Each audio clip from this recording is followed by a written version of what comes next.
कहते हैं अडानी के अंदर सारा पैसा मोदी जी का लगा हुआ है, अडानी केवल फ्रंट है, अडानी तो केवल मोदी जी का पैसा मैनेज करता है, मैनेजर है। अगर कल को जांच हो गई, जेपीसी बैठ गई, ईडी की जांच हो गई, सीबीआई की जांच हो गई, तो अडानी नहीं डूबेगा, मोदी जी डूबेंगे। तो कहता है सर पैसे की हवस होती है, लत होती है।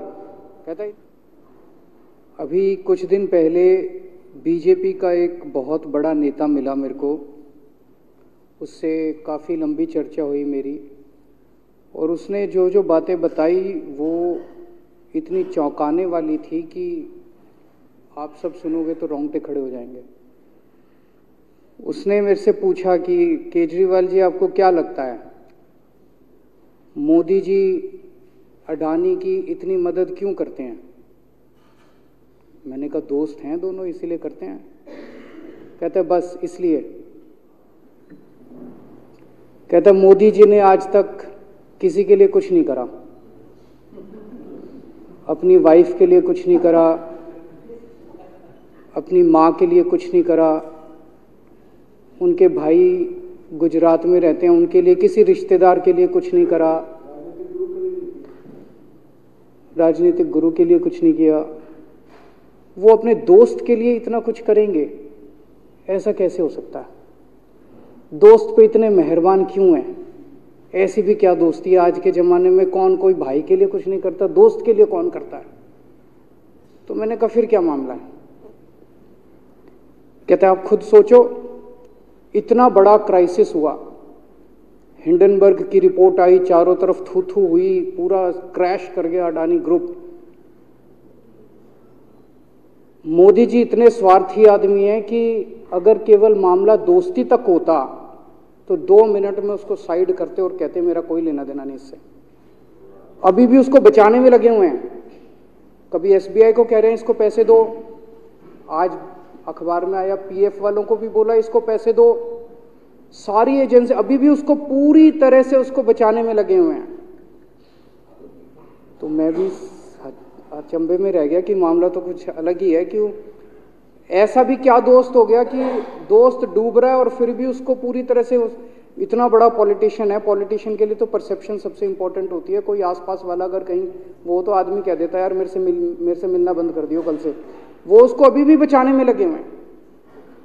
और उसने मेरे को बताया कि मैंने कहा फिर मामला क्या है? तो कहता है जी अडानी तो केवल फ्रंट है, अडानी में सारा पैसा मोदी का लगा हुआ है। मैंने कहा ये कैसे हो सकता है? ये नहीं हो सकता। कहते हैं अडानी के अंदर सारा पैसा मोदी जी का लगा हुआ है, अडानी केवल फ्रंट है, अडानी तो केवल मोदी जी का पैसा मैनेज करता है, मैनेजर है। उसको 10%, 15%, 20% इतनी कमीशन मिलती है, बाकी सारा का सारा पैसा मोदी जी का लगा हुआ है। अगर कल को जांच हो गई, जेपीसी बैठ गई, ईडी की जांच हो गई, सीबीआई की जांच हो गई, तो अडानी नहीं डूबेगा, मोदी जी डूबेंगे। जिस दिन अडानी डूबा उस दिन मोदी जी डूबेंगे। मैंने कहा यार उनको पैसे की क्या जरूरत है, प्रधानमंत्री जी को, मोदी जी को, उनके ना आगे कोई ना पीछे कोई, उनको क्या पैसे की जरूरत है? तो कहता है सर पैसे की हवस होती है, लत होती है। कहता है इतने दुनिया में इतने बड़े बड़े अमीर आदमी हैं, उनको कोई अब और पैसे की थोड़ी जरूरत है, लगे पड़े हैं सारे, और पैसा और पैसा और पैसा। बोला हवस होती है। बोला जिस दिन अडानी दुनिया का सेकंड रिचेस्ट मैन बना था, अडानी दुनिया का सेकंड रिचेस्ट मैन नहीं बना था, मोदी जी दुनिया के सेकंड रिचेस्ट मैन बने थे। और अब मोदी जी का ख्वाब है, उनका सपना है कि वो दुनिया के रिचेस्ट मैन बनना चाहते हैं। प्रधानमंत्री तो बन गए, वो दुनिया के रिचेस्ट मैन बनना चाहते हैं। फिर उसने मेरे को एक एक करके, मैं बड़ा धीरे धीरे उसकी बातों पे, पहले तो मैं एकदम शॉक हो गया ये कह क्या रहा है कि अडानी के अंदर सारा पैसा मोदी जी का लगा है। फिर वे धीरे धीरे उसने एक एक करके बातें खोल के समझानी चालू की। कहता है मोदी जी श्रीलंका गए, श्रीलंका के राष्ट्रपति राजापाक्सा हैं। राजापाक्सा को मोदी जी ने जबरदस्ती करके वहां का विंड प्रोजेक्ट अडानी को दिलाया। क्यों दिलाया? मैं आप लोगों से पूछना चाहता हूं, आप में से कोई विदेश जाएगा तो वहां की किसी एजेंसी को जबरदस्ती करके अपने भाई को, रिश्तेदार को ठेका दिला के आओगे क्या? ऐसे कोई करता है क्या? मोदी जी ने जबरदस्ती राजापाक्सा के ऊपर प्रेशर डाल के वहां का विंड प्रोजेक्ट अडानी को दिलाया। अडानी को नहीं दिलाया, खुद लिया वो प्रोजेक्ट। वो मोदी जी का प्रोजेक्ट है, वो अडानी का प्रोजेक्ट नहीं है। और ये बात कैसे निकली? वहां का जो बिजली बोर्ड है श्रीलंका का, जैसे अपने यहाँ स्टैंडिंग कमेटी है असेंबली की, पार्लियामेंट की स्टैंडिंग कमेटी है, वैसे उनकी भी पार्लियामेंट की स्टैंडिंग कमेटी होती है। तो वहां पे पार्लियामेंट की, श्रीलंका की पार्लियामेंट की स्टैंडिंग कमेटी ने जब उनके बिजली बोर्ड के चेयरमैन को बुलाया और बोले तूने ये प्रोजेक्ट अडानी को क्यों दिया, तो उसने कहा जी राजापाक्सा साहब ने मेरे को बुलाया था, उन्होंने कहा मोदी जी मेरे पे बहुत प्रेशर डाल रहे हैं कि ये प्रोजेक्ट अडानी को दो। मोदी जी बांग्लादेश गए, बांग्लादेश वालों को बिजली खरीदनी थी, 1500 मेगावाट बिजली 25 साल के लिए। मोदी जी ने वो प्रोजेक्ट भी अडानी जी को दिला दिया। अडानी को नहीं दिलाया, मोदी जी ने वो प्रोजेक्ट खुद लिया। 25 साल तक 1500 मेगावाट बिजली खरीदने का प्रोजेक्ट बांग्लादेश का, वो भी मोदी जी ले आए अपने नाम पे। इजराइल गए, इजराइल के साथ भारत ने कई सारे रक्षा सौदे किए, रक्षा सौदे, वो सारे के सारे रक्षा सौदे अडानी को दे दिए। अडानी को नहीं दिए, मोदी जी ने खुद लिए। अभी 2-3 साल पहले 6 एयरपोर्ट की नीलामी हुई प्राइवेटाइजेशन के लिए, सरकार ने उनकी नीलामी करी, भाई प्राइवेट प्लेयर आके लो। उसमें एक कंडीशन थी कि उसी को दिया जाएंगे ये एयरपोर्ट जिसने पहले एयरपोर्ट का काम कर रखा है। हर सरकारी ठेके में होती है, हम सड़क बनाते हैं, कहते हैं भाई सड़क, जिसको ठेकेदार को सड़क बनाने का एक्सपीरियंस है उसी को दिया जाएगा। हम बिल्डिंग बनाते हैं, हम कहते हैं भाई ये पानी के वाटर ट्रीटमेंट प्लांट लगाते हैं, हम कहते हैं भाई जिसने WTP वाटर ट्रीटमेंट प्लांट इतने लगा रखे हैं उसी को दिया जाएगा। हम सीवेज ट्रीटमेंट प्लांट बनाते हैं, हम कहते हैं जिसको 20 साल का एक्सपीरियंस है, 15 साल का है, उसी को। इसमें भी ये कंडीशन थी कि जिसने इतने साल तक एयरपोर्ट चलाने का काम कर रखा उसी को दिया जाएगा। अब अडानी ने तो कर नहीं, मोदी जी ने तो कर नहीं रखा था, अडानी ने तो कर नहीं रखा था, तो क्या करते? आखिरी मोमेंट पे वो कंडीशन हटा दी गई, बोले कोई एक्सपीरियंस की जरूरत नहीं है। 6 एयरपोर्ट नीलामी पे थे, 6 के 6 एयरपोर्ट अडानी को दे दिए। अडानी को नहीं दिए, मोदी जी ने वो खुद 6 के 6 एयरपोर्ट खुद अपने नाम कर लिए। आज 2021 नवंबर में एयरपोर्ट टेक ओवर किए, 2023 1.5 साल हुआ है। 1.5 साल के अंदर आज एयरपोर्ट का 30%, पूरे देश का एयरपोर्ट का जितना धंधा है, बिजनेस है, उसका 30% बिजनेस जो है वो मोदी जी के पास है। 30%, 1.5 साल के अंदर इतना बड़ा भारत देश, इतने एयरपोर्ट, 30% एयरपोर्ट का बिजनेस आज मोदी जी के पास है। एक और बड़ी इंटरेस्टिंग चीज हो रही है, ये ईडी और सीबीआई को इस्तेमाल करके बंदूक यहां रख के लोगों की फैक्ट्रियां छीनी जा रही हैं। मतलब 10 अक्टूबर 2018 को 10 अक्टूबर 2018 को कृष्णापट्टनम पोर्ट के ऊपर इनकम टैक्स की रेड हुई और 6 अप्रैल 2020 को 1.5 साल बाद वो पूरा एयरपोर्ट अडानी ने खरीद लिया। उसके यहां बंदूक रख के उसको कहा या तो दे दे और या जेल। तो वो अडानी ने नहीं खरीदा, वो मोदी जी के पास चला गया कृष्णापट्टनम एयरपोर्ट। 10 दिसंबर 2020 को एसीसी और अंबुजा सीमेंट पे रेड हुई और 2 साल बाद 16 अक्टूबर 2022 को दोनों सीमेंट प्लांट मोदी जी के पास चले गए। 2020 जुलाई को मुंबई एयरपोर्ट का मालिक था जीवीके, उसके ऊपर सीबीआई और ईडी की रेड हुई, एफआईआर हुई और 1 महीने बाद मुंबई एयरपोर्ट जो है वो मोदी जी के पास चला गया, अडानी के पास चला गया। तो ईडी और सीबीआई पे रेड कराते हैं, उसको धमकाते हैं फैक्ट्री वाले को, कंपनी वाले को कि या तो जेल जा और या तेरी फैक्ट्री हमको दे दे। ये इधर तो सुनते थे हरियाणा की तरफ ये तुच्छी, इधर इसकी फैक्ट्री भी छीन ली, पंजाब में भी सुनते थे इसकी भी फैक्ट्री छीन ली, इसकी।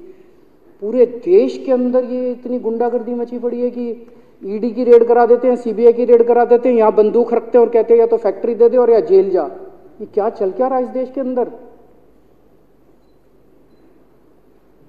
इन्होंने अभी थोड़े दिन पहले ऑर्डर निकाला कि सारे जितने पावर प्लांट हैं, जितनी राज्य सरकारें हैं, पंजाब सरकार की, हमारी जो सरकार है उनके पास भी ऑर्डर आया, सारी सरकारों को जितना उनका कोयले की रिक्वायरमेंट है उसमें से 10% कोयला इंपोर्टेड इस्तेमाल करना पड़ेगा।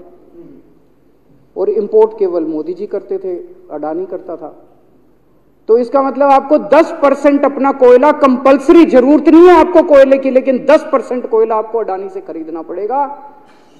हमारे देश का कोयला 2000 रुपए टन है, इंपोर्टेड कोयला 20,000 रुपए टन है। 10 गुना दाम के ऊपर आपको अडानी से यानी कि मोदी जी से कोयला खरीदना पड़ेगा। इन्होंने सुप्रीम कोर्ट का एक और, जब कोयला घोटाला हुआ था अपने देश के अंदर, तो सुप्रीम कोर्ट ने आदेश दिया था कि अब कोयले की खदानें किसी भी प्राइवेट वाले को नहीं दी जाएंगी, सारी खदानें सरकारें। तो इन्होंने कुछ खदानें राजस्थान सरकार को दे दी, कुछ खदानें छत्तीसगढ़ सरकार को, कुछ खदानें पंजाब सरकार को, सरकारों में बांट दी।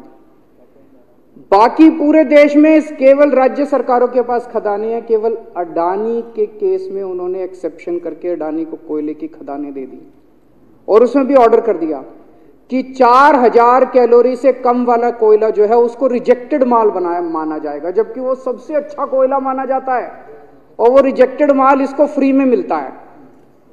तो कम से कम 2800 करोड़ रुपए का कोयला हर साल फ्री में मोदी जी ले जाते हैं। 2800 करोड़ रुपए का कोयला हमारी खदानों से हर साल मोदी जी निकाल के ले जाते हैं। 2014 में, अभी जो अतिशी जी ने कहा, 2014 में अडानी जी की यानी कि मोदी जी की जायदाद 50,000 करोड़ की थी। 7 साल बाद इनकी जायदाद हो गई 11.5 लाख करोड़। मोदी जी इतना पैसा लेके कहां जाओगे? 11.5 लाख करोड़ रुपए की जायदाद, 7 साल में इतना लूट लिया आपने देश को।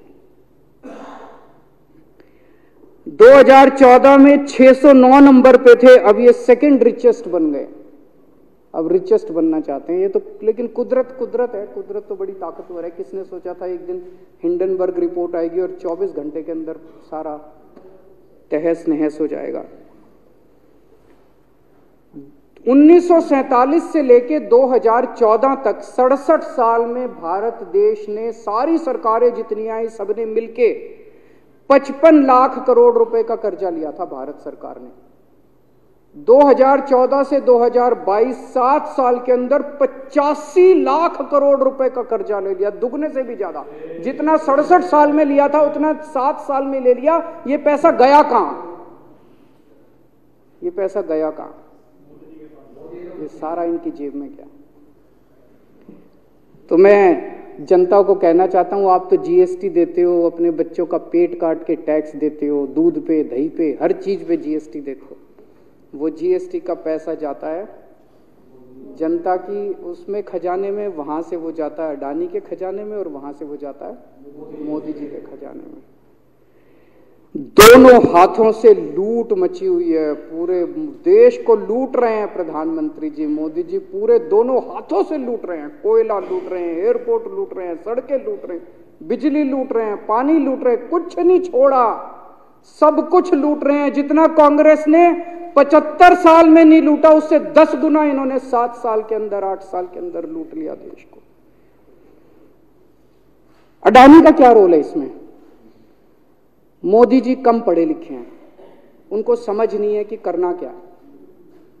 अडानी आके बताता है पैसा यहां लगा लो, इस देश में चलते हैं, वहां की ये कंपनी खरीद लेते हैं, ईडी को और सीबीआई को इसके पीछे लगा दो। वो सारा मैनेजमेंट करता है, दिमाग उसका, पैसा मोदी जी का। उसके बदले में उसको पता नहीं 10%, 15%, 20% कितनी कमीशन मिलती है, लेकिन दिमाग सारा अडानी का है। और मेरे को ज्यादा चिंता इस बात की है अध्यक्ष महोदय,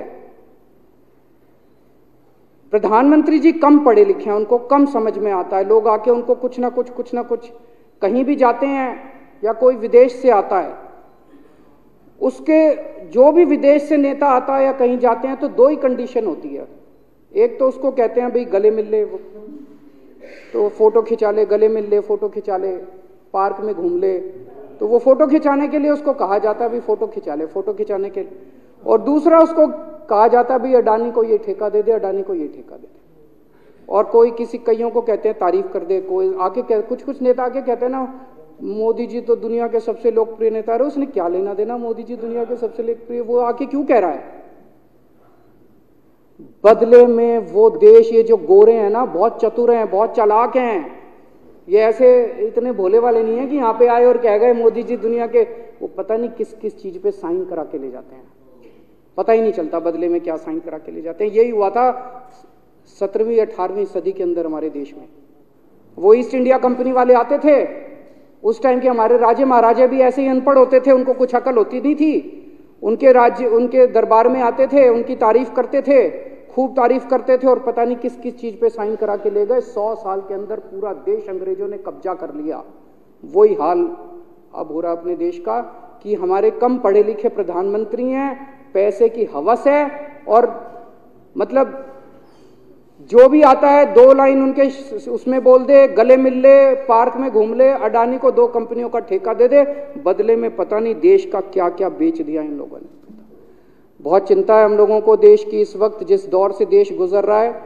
मुझे लगता है कि आजादी के बाद से सबसे भ्रष्ट प्रधानमंत्री अगर कोई हुए हैं जिन्होंने देश को इतना लूटा है तो वो आज मौजूदा प्रधानमंत्री हैं। और उसके ऊपर कम पढ़े लिखे हैं, उनको कुछ पता नहीं, कोई कुछ भी उनसे साइन करा के ले जाता है, किसी को कुछ पता नहीं चलता।